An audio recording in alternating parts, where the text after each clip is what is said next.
butuh waktu sampai saatnya nanti Allah ridho pada kita, dan kapanpun kita kembali dalam keadaan husnul khotimah.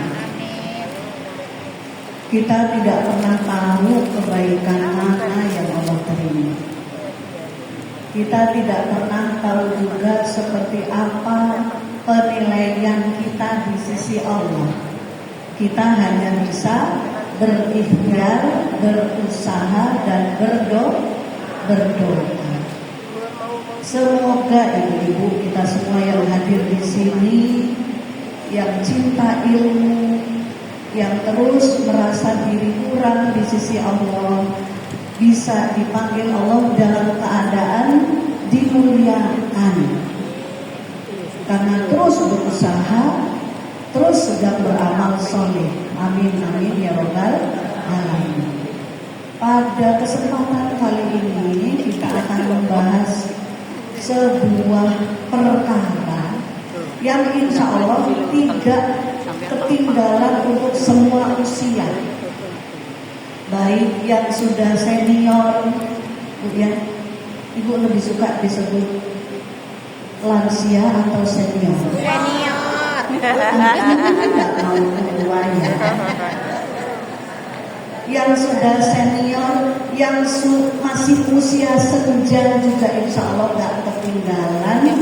Ilmu yang kita bahas nanti masih diperlukan. Begitu juga yang masih muda.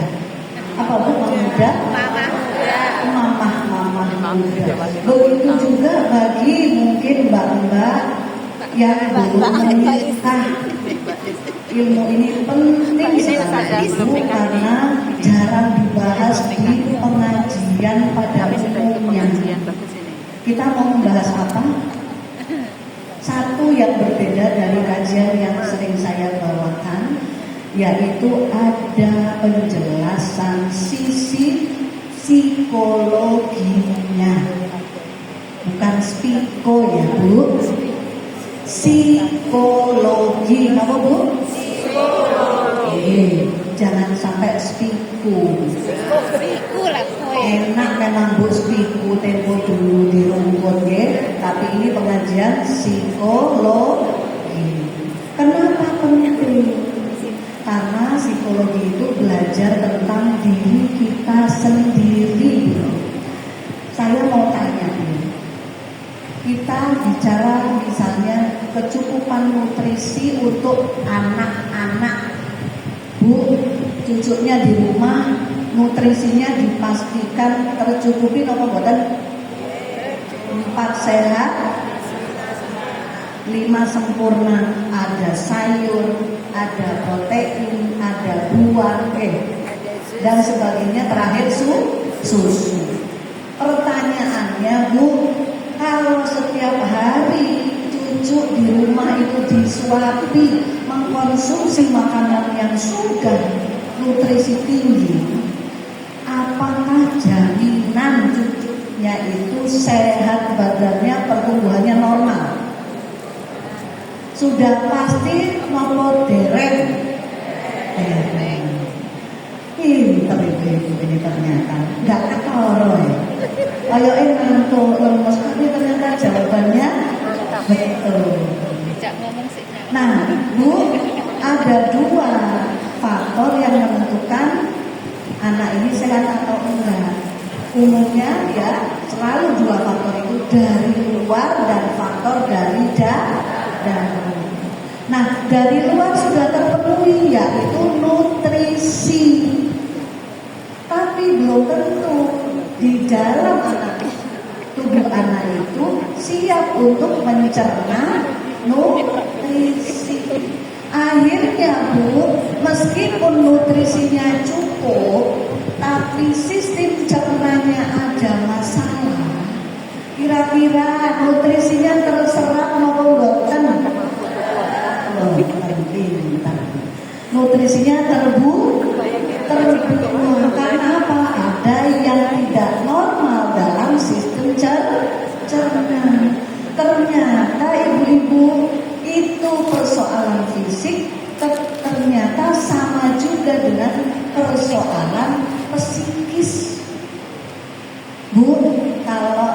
fisik, nutrisinya itu vitamin, mineral, protein, itu nutrisinya fisik ya. Kalau untuk psikis, kalau untuk jiwa, apa nutrisinya? Agama, ajaran Islam, akidah wal syariah. Nah itu nutrisinya jiwa. Coba sekarang kita pakai teori, ternyata sama berlakunya. Nutrisi bukan satu-satunya penentu, harus diimbangi, disertai sistem cerna yang sehat. Sekarang pertanyaannya untuk jiwa Bu, untuk jiwa ya, orang ya, ibu, seorang ibu aktif majelis taklim, belajar Islam, Jumat ada majelis taklim, Sabtu ada majelis taklim, Kamis ada majelis taklim, akhir bulan ada majelis taklim. Ini maknanya banyak nutrisi loh kan? Banyak nutrisi. Sekarang pertanyaannya, kalau sudah banyak nutrisi, apa sudah pasti akhlaknya jadi akhlakul karimah? Kok pintar ya Allah. Ini tadi usia pengajian 24 tahun ya Bunda, pintar. Jadi sudah sering jadi menghadiri majelis taklim, jadi aktivis majelis taklim, ternyata belum tentu berakhlakul karimah. Kayak gimana ya orangnya? Ada di sini Bu orangnya Bu? Ada. Ngobrol, boleh konco barengan, terus gosipnya jalan. Di sini ada nggak Bu? Buatan nonton. Nggak ada. Orangnya nggak masuk. Ya. Terus ada nggak model itu tadi, aktivis majelis taklim tapi belum berakhlakul karimah. Nek teko majelis taklim Allah, ketok alis soleh kuwah, pakai u dan pakai w, ya. Kudune pantes, wajahnya teduh. Kalau nunggu berbicara datang, nunggu acara mulai wiridan, Bu, ke masjid. Bapak neng omah gimana? Amane lu wedu. Soalnya ibunya enggak. Suaminya lu males ngejak ngomong. Soalnya cerai. Ewannya lo sampai sering sakit. Soalnya sering kok lancar juga jawabnya Bu. Pengalaman pribadi. Betul Bu. Datang ke majelis taklim, ngaji di mana-mana, mengkonsumsi nutrisi untuk jiwa, ternyata belum tentu nyesek, belum tentu masuk, belum tentu mewarnai seluruh kepribadian seseorang. Karena tergantung kepada bagaimana sistem cernanya. Ya, itu patokan pertama Bu. Makanya kok meskipun ngaji, sholatnya banyak, alhamdulillah ikut Allah, jangan dulu merasa sudah baik. Karena patokan kebaikan itu justru orang yang akhlaknya akhlakul karimah, tawadu, banyak bersyukur, banyak berharap, doa kepada Allah supaya amalnya diterima. Selanjutnya yang harus jadi perhatian adalah membenahi jiwa. Ibu, Bu, kalau batuk sampai hampir sebulan batuk, berarti yang kena penyakit organ apa? Paru-paru bisa, tenggorokan bisa. Kalau bagian tengah ini nyeri, ya berarti yang bermasalah apa? Lambung.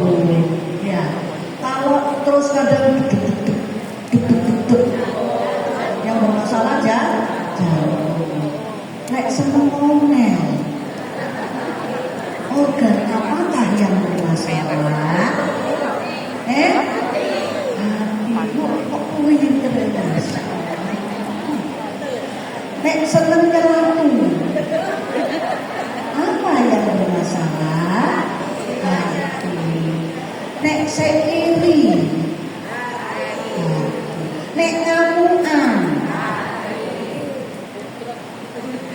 Nek seneng ungkit-ungkit. Nah itu semua kira-kira jenengan pun sehat atau mboten?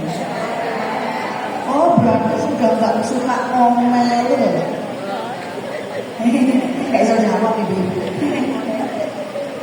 Suka nyelatu mboten?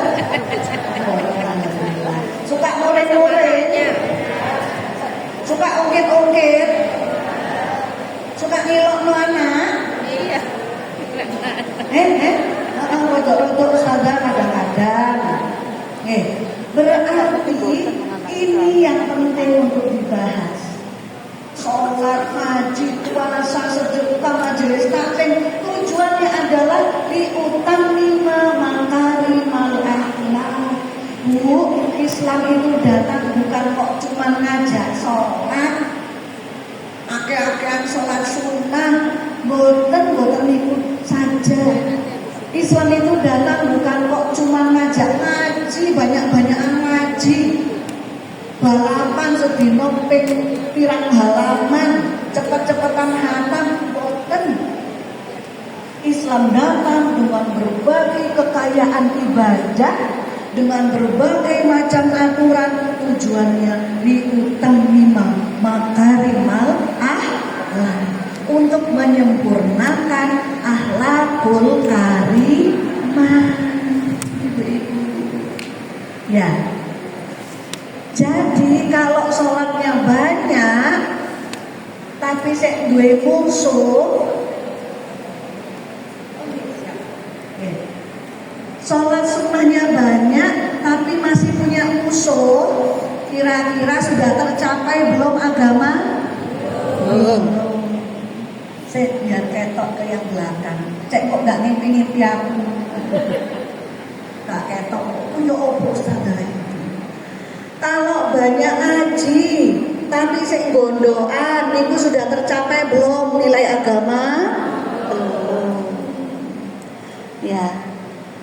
Kalau banyak sedekahnya tapi sensitif, titik-titik tersinggung, kira-kira sudah tercapai belum tujuan agama? Belum. Masya Allah, Islam itu datang tidak ada yang ngalang-ngalain Islam, karena tujuannya ternyata sempurna untuk mewujudkan pribadi muslim yang akhlakul karimah. Nah, masalahnya sekarang bagaimana menumbuhkan kepribadian akhlakul karimah yang kafah pada usia dini. Gitu kan ya? Kira-kira Bu, kalau pengen cucunya akhlakul karimah, utine lho kulung akhlakul karimah. Sik seneng tukaran karo yangkung. Ini kira-kira saged napa mboten? Mboten saged. Kalau pingin anaknya jadi punya pribadi yang soleh-soleha, ibunya loh seneng marah-marah, kira-kira saged napa mboten? Mboten.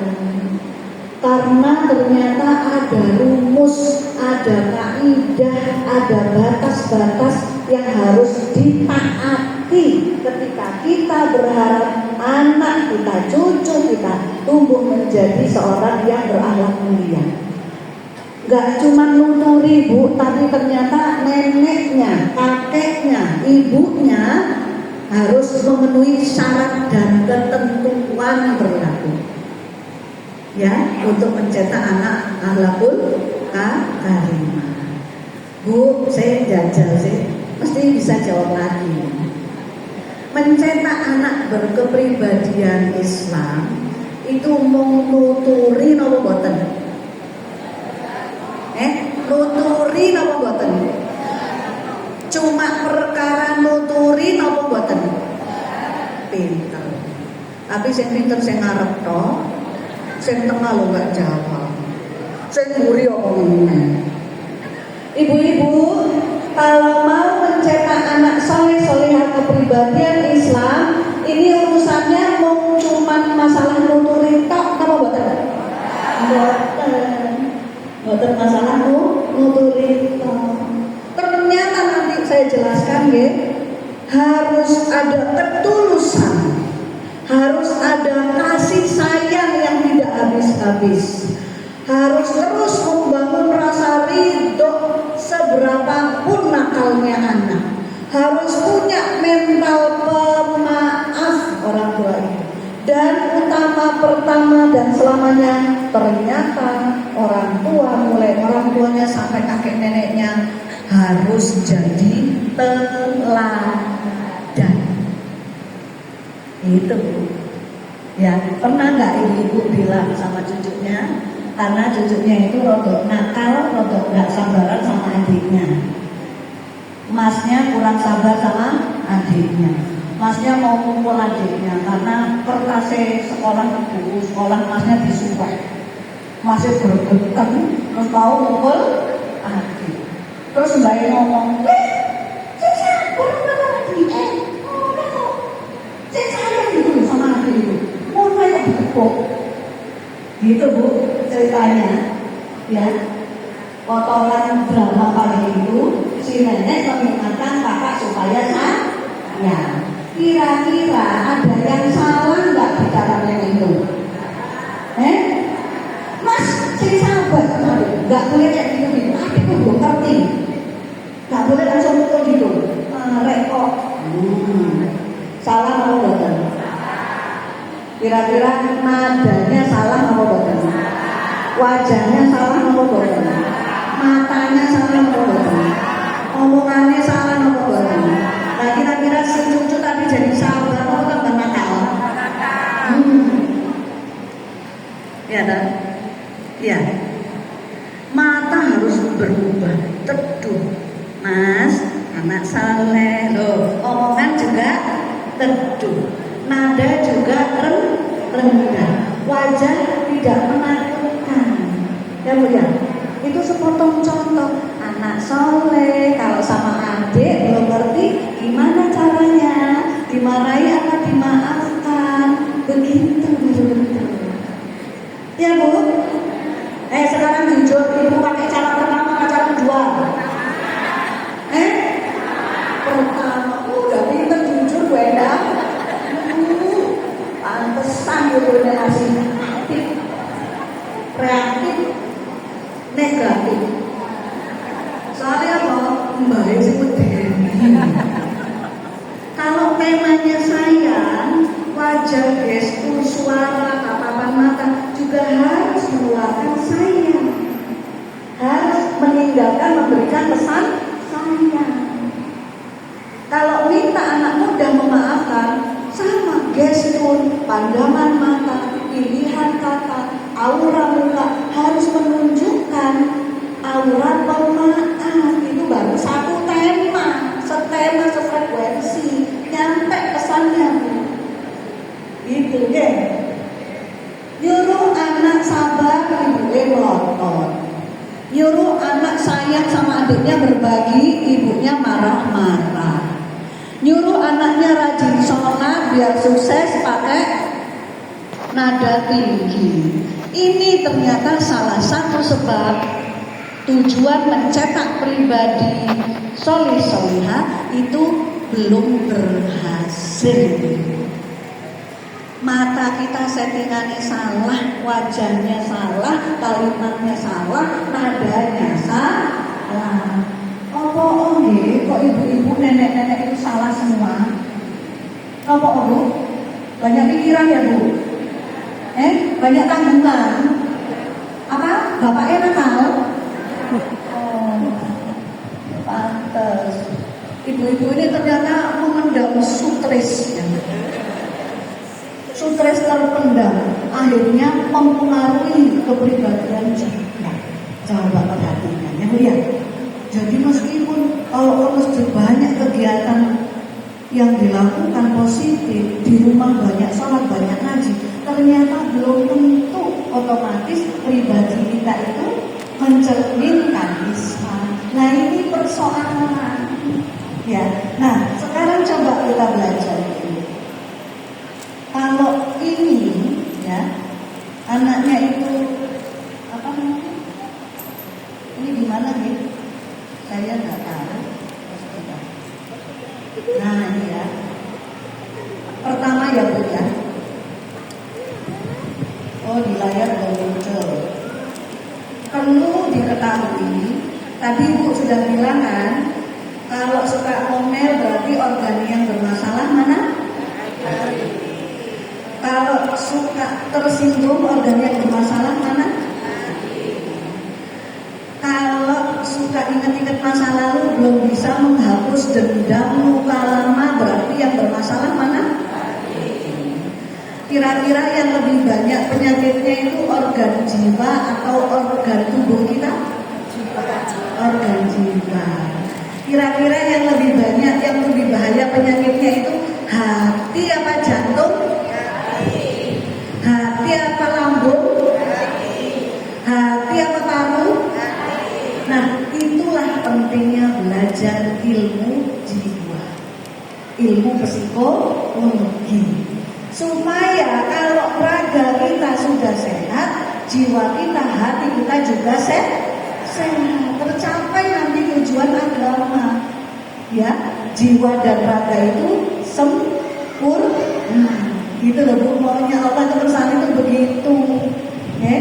Nah sekarang perlu diperhatikan lebih spesifik lagi Bu ya.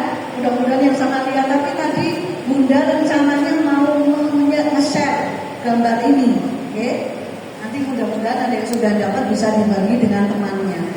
Yang saya mau jelaskan Ibu-ibu, kalau kepribadian itu mau kita tumbuhkan pada anak-anak, ingat pertama. Dua nanti yang saya peringatkan sebelum ke ilmunya nih.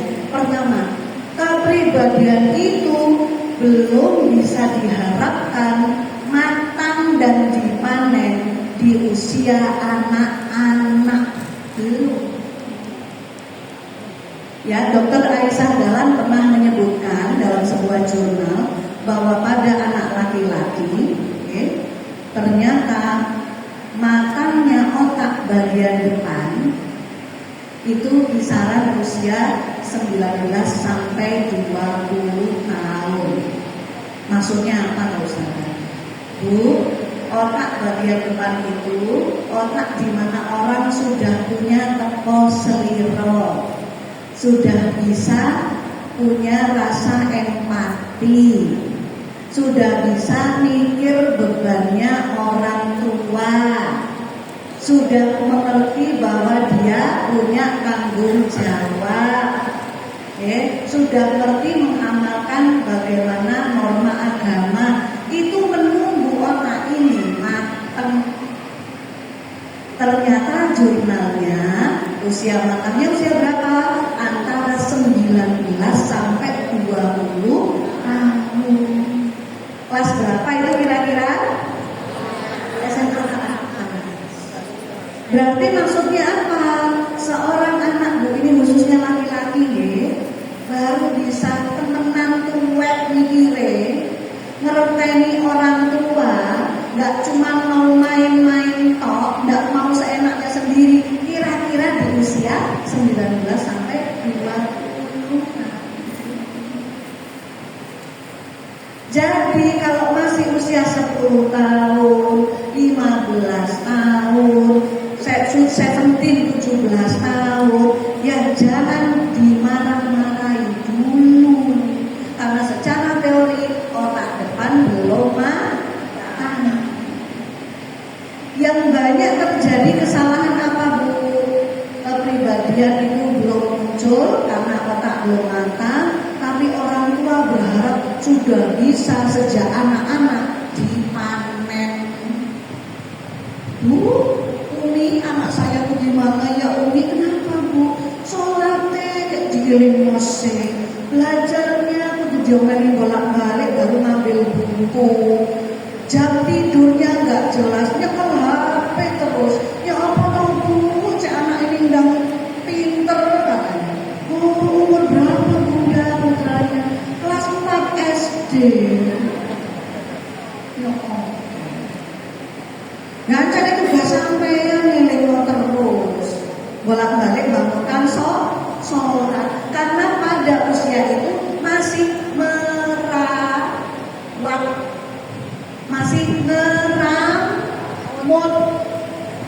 belum memanen, belum mateng. Gitu loh. Oke. Ada yang masih bingung, stres, ngamuk, ya, sama anak ini seringkali akhirnya tukaran karena apa? Wes gede kok, sholatnya sih kayak dirimu sih. Wes gede kok gak ngerti kewajiban nih. Padahal masih SMP. Berarti secara otak, pertumbuhan otak dan secara kejiwaan anak ini memang masih dalam masa perawatan, masih dalam masa pengasuhan, belum wayahnya panen. Ibu tahu nggak waktunya panen itu kapan? Bu, kalau secara otak itu anak itu baru matang otak depannya usia 19 sampai 20 tahun. Saya belajar dulu menjadi dewasa. Harus belajar dulu bagaimana menghargai kerja keras orang tua, bagaimana memahami kekurangan bapak ibunya. Saya butuh waktu belajar. Lah panennya kapan kira-kira orang tua bu? Ibu, kalau kata ustaz ulama-ulama, panennya kita adalah pada saat kita sudah berpulang kepada Allah Subhanahu wa Ta'ala. Itu wayahe panen. Ya, selama kita hidup maka tugas sebagai orang tua masih ada, membina, memaafkan, mendoakan, mengingatkan, ya, membangun ridho kita kepada anak supaya Allah ridho dengan dia terus sampai akhirnya Allah berkenan memanggil kita. Saat itulah kita memanen.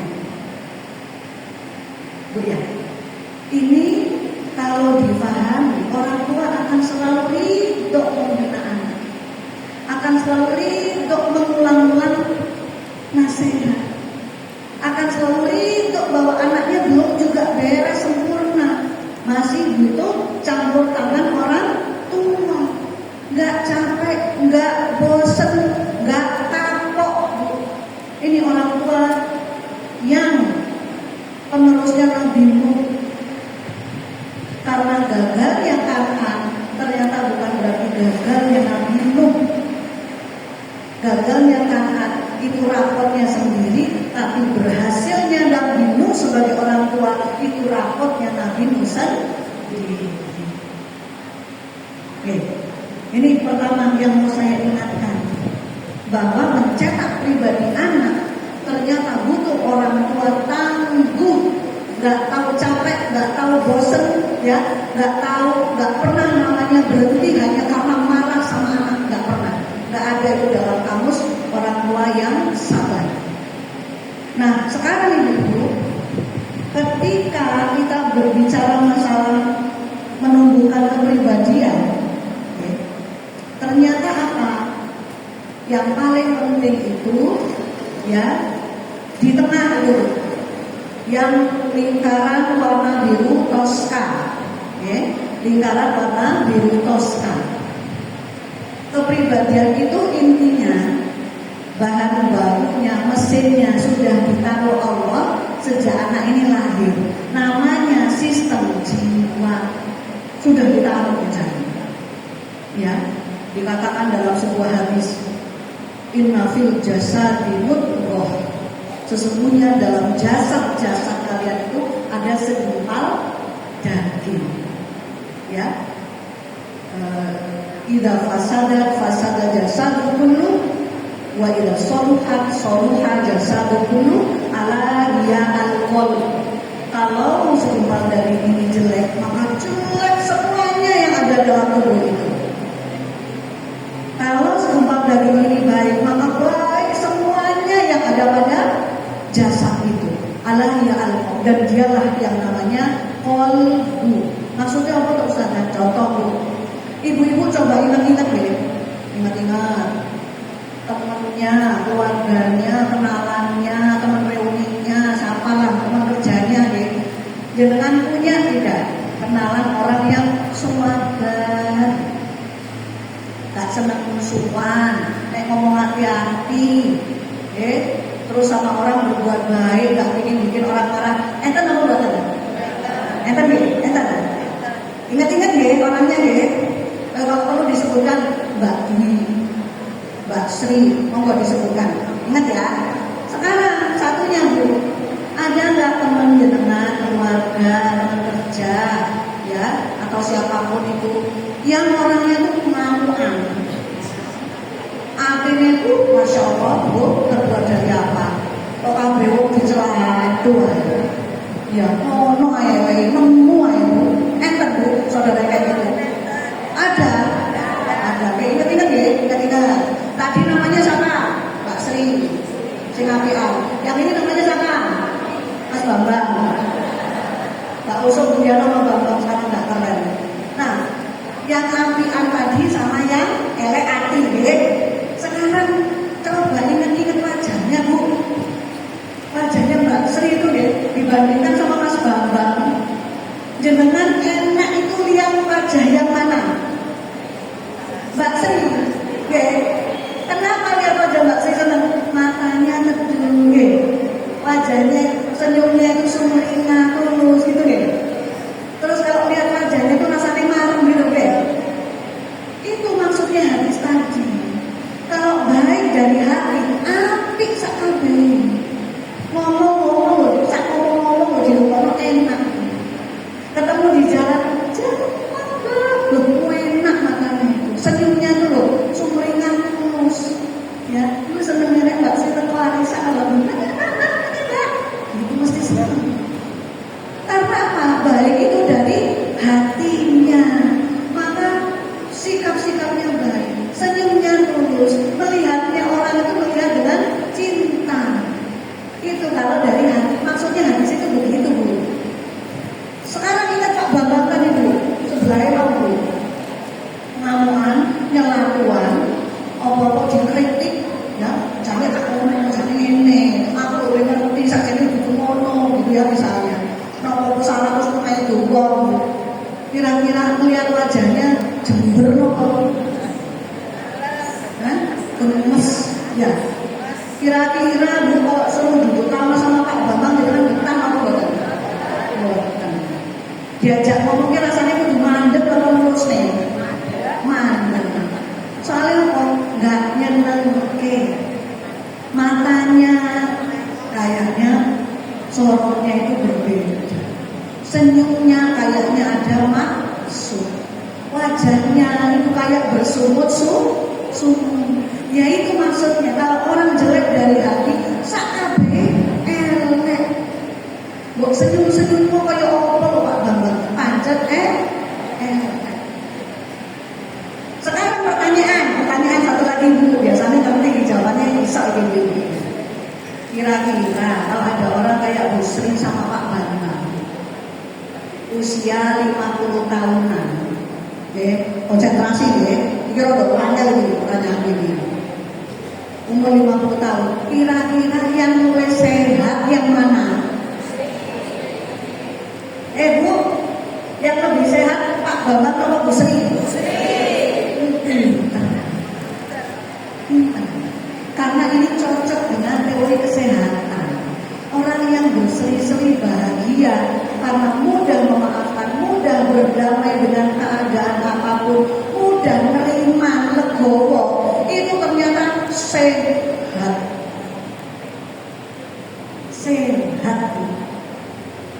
Coba bayangkan Ibu kalau kelingan orang mangkel dile-dile, 1 hari berlalu, 3 hari berlalu, sebulan berlalu, aku lagi eling wajah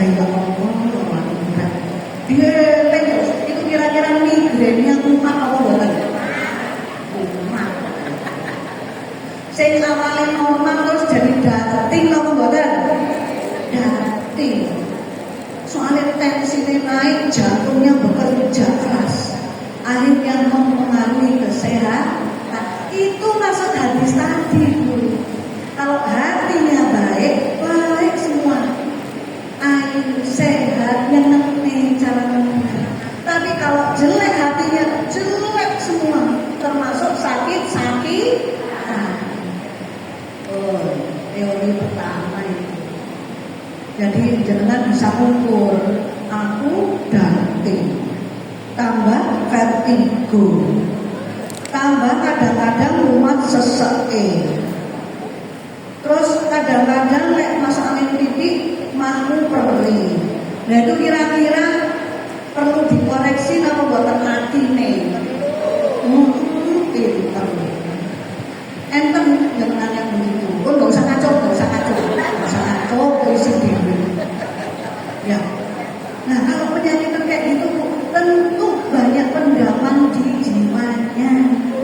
Mantau, tersinggung, loro hati, khawatir, dan sapanunggalane. Bu, orang mangkel ya, orang mangkel. Kira-kira kuat nyimpen ini berapa lama? 1 hari, apa 1 minggu, apa 1 bulan, apa 1 tahun? Orang itu loh, kuat nyimpen loro hati itu berapa lama? 1 hari, apa 1 minggu, apa 1 bulan, apa 1 tahun? Ayo, kamu jujur, harus jujur. Orang loro hati itu orang musuhan ya, loro hati ya. Orang musuhan itu bisa 3 hari, apa 3 minggu, apa 3 bulan, apa 3 tahun, apa 3 generasi. 3 generasi jujur gitu kan. Bisa toh? Ya, masa kalau itu mbak itu musuhnya mbakmu. Boleh ini aneh-aneh, malah gue cocok tuh. Wes gak ngerti masalahnya sampai ngomong mbakmu sampai ngomong karena baik. Nah ini contoh hati yang memendam sakit sampai 3 generasi. Tiba-tiba ngomongnya apa? Menghibur karena terlalu lama menyimpan sakit hati. Itu loh pentingnya psikologi itu, pentingnya jiwa. Jadi mantul ya, ternyata batasnya berapa hari? 3 hari. Itu teori. Nah, lanjut dengan faktanya berapa hari? Gitu ya. Nah, ya. Jadi dalam ilmu jiwa ini Bu ya, untuk materi yang penting ini, untuk sistem jiwa. Kalau sistem peredaran darah, organnya apa? Ingat mau betul? Sistem peredaran darah, organnya apa Bu? Harus tidak sekolah ibu nih. Sampai lupa. Jantung. Kalau sistem pernafasan organnya apa? Kalau sistem pencernaan organnya apa? Lambung, usus, pankreas. Kalau sistem jiwa organnya apa? Hati, akal, dan hawa nafsu. Nah, 30. Apa? Hati, akal, dan hawa nafsu. Di gambar itu belum dijelaskan soal hati. Di sana hanya ada akal dan hawa nafsu. Akal digambarkan otak, hawa nafsu digambarkan wali. Nanti kita bicara ini. Bagaimana membina pribadi Islam yang kafah pada semua orang. Jadi bukan hanya pada cucu, tapi juga pada anak, pada pasangan, pada mantu, pada adik, pada diri sendiri. Ternyata nanti teori ini sama berlakunya. Hanya perhatikan akal dan hawa nafsu. Ingat ya. Apa yang mau kita bahas sekarang? Akal dan hawa nafsu. Ibu-ibu, ternyata orang itu banyak kualik. Salah pakai rumusnya DV, nggak berdasarkan ilmu. Maunya akalnya pinter, ya. Maunya mendidik anak sampai akalnya pinter. Tapi tanpa sadar dia sendiri mendorong hawa nafsu anak supaya negatif supaya hawa nafsunya kuat, ini akhirnya membuat cita-citanya gagal. Dua ini harus sinergi, harus harmoni Bu ternyata. Nanti saya jelaskan bagaimana penjelasan ini dari sisi neuroscience ya, ilmu tentang akal. Jadi ternyata harus ada gas kopling yang seimbang antara akal dan hawa nafsu.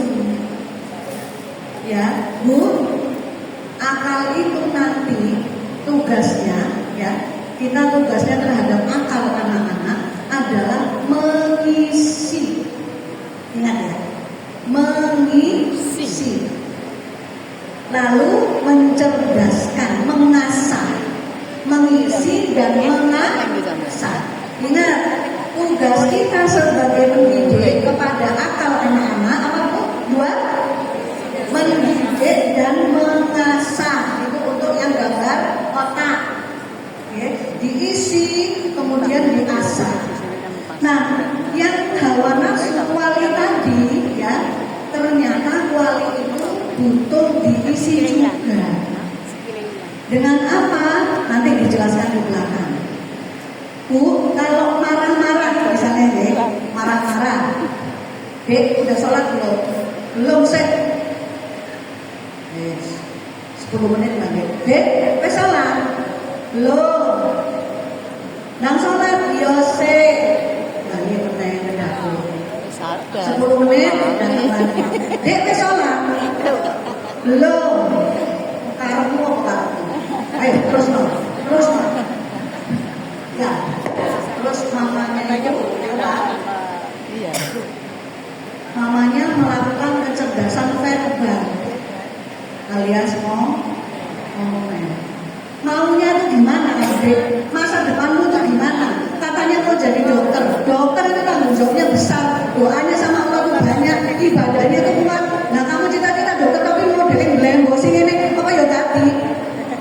Apa ya iso dadi dokter? Panjang bohongan sampai dia kayak mau. Nah, ini jadi uji. Saking busuk ngomel sampai arek gak ngerti rezeki hilang. Pertanyaan saya, tadi kan organnya cuma dua, akal dan hawa nafsu.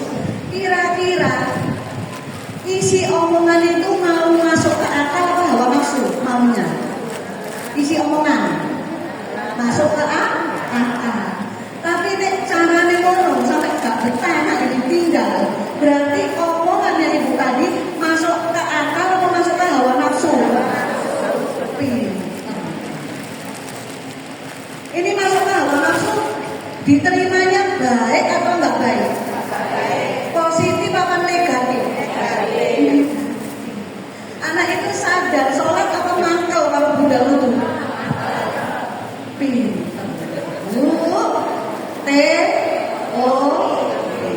Faktanya bagaimana?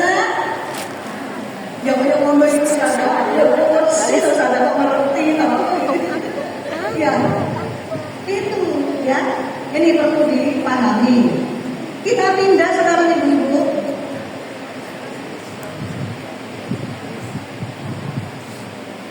Ini bentukannya bagaimana ya?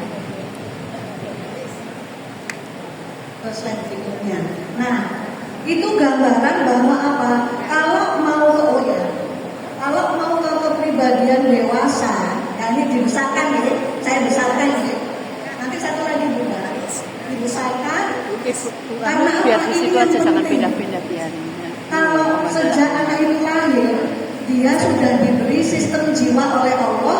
Monggo orang tua, gurunya, guru lesnya, guru ngajinya, tantenya, omnya, kakaknya, silakan manfaatkan media ini. Makanya dikasih judul media tumbuh kembang. Bukan masalah badan, bukan masalah kecantikan, kecakapan, baju yang bagus, sekolah yang bonafit, bukan. Pijakan penting bagi tumbuh kembang adalah pengelolaannya, ya, dikelola dengan baik apa akal dan hawa nafsunya. Ada nggak Bu? Pinter sekolah tinggi sampai S2 di luar negeri, tapi ternyata bolak-balik mau bunuh diri. Ada. Pernah dulu di di talk show di Hari Kesehatan Sedunia, Kesehatan Mental Sedunia. Sudah S2 di luar negeri, dapat beasiswa kita, tapi dipanggil untuk jadi narasumber karena bolak-balik mau bunuh diri. Itu berarti akalnya bagus apa boten? Bagus, tapi hawa nafsunya bagus apa boten? Ya. Nah, kita pingin dua-duanya baik. Karena akhlakul karimah itu ditandai organ di dalam jiwanya itu dua-duanya baik. Akalnya baik, hawa nafsunya, nalurinya juga baik. Ya, jadi ini penting. Sekarang jangan ingat-ingat coba putra-putri ini jangan. Secara akal sudah pintar, pekerjaan lancar, sekolah lancar gitu gitu. Ya udah pikun-pikun nggak apa-apa, soalnya zamannya mau stres. Saya ini gak mau kuat tok wong nom yo lalian, pikunan, wis gak apa-apa wajar. Kayak duwe akal aku kalian. Ya, relatif normal akalnya, tapi sekarang untuk akhir-akhir ini yang banyak bermasalah, yang membuat orang jadinya nggak bisa akhlakul karimah adalah karena kacaunya hawa nafsu. Bahasa kerennya apa? Kacaunya mental. Mentalnya kacau, insecure, overthinking, kecemasan tinggi, merasa rendah diri, merasa tidak mampu, gak kuat bergaul karena wedi lorati, gak iso krungu omongan tonggo. Nah itu masalah mental, ya. Nah, bagaimana membenahi masalah mental? Membenahinya bagaimana? Untuk mencetak anak yang pribadinya soleh-solihah, Islam kafah dari dua ini. Perhatikan, dari dua ini. Nggak salah kan? Mencetak anak kepribadian solehah itu bukan pastikan sholatnya bagus, pastikan ngaji Qurannya rajin, dilatih puasa sunnah. Bukan begitu tahu. Itu cuma sebagian kecil. Bahaya kalau dianggap itu satu-satunya. Mau bukti dengan ya, ada klien saya yang pada Allah, alhamdulillah saya ini selain mengisi berbagi seperti di sini ya, di tempat-tempat lain, saya juga menerima konsultasi dan terapi. Di antara yang datang ke saya dengan konsultasi, masya Allah, ya, anak-anak yang sekolah di sekolah Islam tapi mentalnya bermasalah. Kelas 4 SD sudah hafal beberapa juz, ngejak temennya menggores nadinya. Kenapa? Keren. Ya, sampai anaknya jamaah itu bertanya sama mamanya, uminya, Umi, aku boleh nggak bikin barcode? Ibu tahu barcode? Ibu kalau belanja ibu ke Indo, saya nggak ngomong terus, mau iklan. Kalau ibu belanja di Alfa, di barangnya itu ada barcode. Ya. Istilah anak sekarang itu barcode itu goresan-goresan di nadi pergelangan tangan untuk melukai diri sendiri. Nah itu anak SD sekolah hafid Quran ngejak teman-temannya begitu. Tuh. Jadi ternyata hafalan Quran yang banyak, sholat terus, bahkan belajar dakwah di sekolahnya itu satu hal. Nah urusan jiwa itu hal lain. Nah ini harus melihat begitu.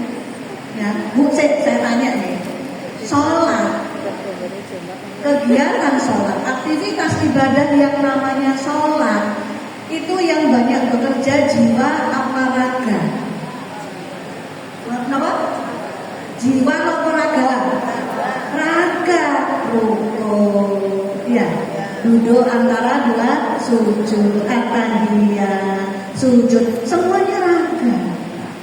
Bu, tilawah Quran itu pekerjaan apa? Lisan apa jiwa? Lisan. Pekerjaan lisan. Kok sampai ngaji sampai